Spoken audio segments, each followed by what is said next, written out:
Lorsque Pythagore découvrait qu'il y avait un rapport intime entre les fréquences et les nombres entiers, il ne savait pas encore qu'il avait découvert la diffraction harmonique.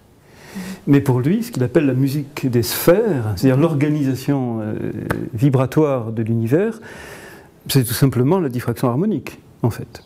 Pythagore, donc, qui a vécu en Grèce.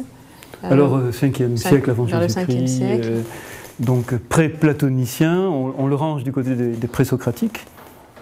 Mais Pythagore, qui nous a apporté un concept dont nous sommes aujourd'hui largement les héritiers, c'est le nombre, comme principe d'intelligibilité de l'univers. Donc Pythagore, quelqu'un de très important. Et tous ces disciples pythagoriciens qui ont aussi écrit sur la musique et qui nous ont laissé des témoignages. Nous devons deux choses à Pythagore.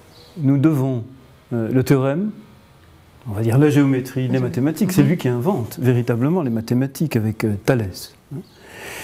Et donc les mathématiques au sens large, et la musique.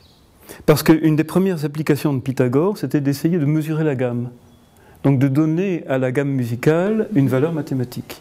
Et donc on pourrait dire qu'avec Pythagore commence l'approche symbolique, à la fois des nombres, et réelle, c'est-à-dire leur action, sur le psychisme. On dit que les pythagoriciens chantaient certains chants associés aux planètes, au moment de la journée. Enfin bon, on ne sait pas très bien, il y a beaucoup de légendes, parce qu'on a peu de documents, mais à des fins thérapeutiques, par exemple. À la fois symboliques, à la fois, je dirais, un haut niveau d'abstraction, et simultanément un rapport au corps, un rapport au monde qui nous entoure, très précis aussi.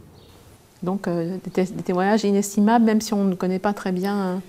On va dire une ressource imaginaire importante pour nous aujourd'hui, parce que comme il n'y a pas d'écrit, donc il y a beaucoup d'imaginaire. Et il y a aussi autour de Pythagore un petit peu de tout et de n'importe quoi. Aussi. Beaucoup de faux ésotérisme. Oui, bah oui, il est facile à nommer comme parrain, vu qu'on ne pourra jamais prouver. Comme initié. Voilà.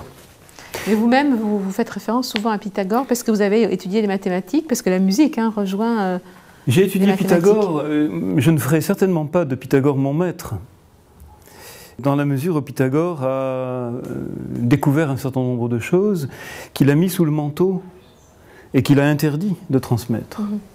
Pythagore, à la fois, il a découvert le logos, au sens des nombres, et en même temps, il a découvert ce qu'on appellerait aujourd'hui les nombres irrationnels, qui en musique correspondent aux dissonances. Et là, il y a eu un blackout total, c'est-à-dire il m'a fait disparaître ce qu'il a découvert. Donc je n'acquiesce pas cette posture.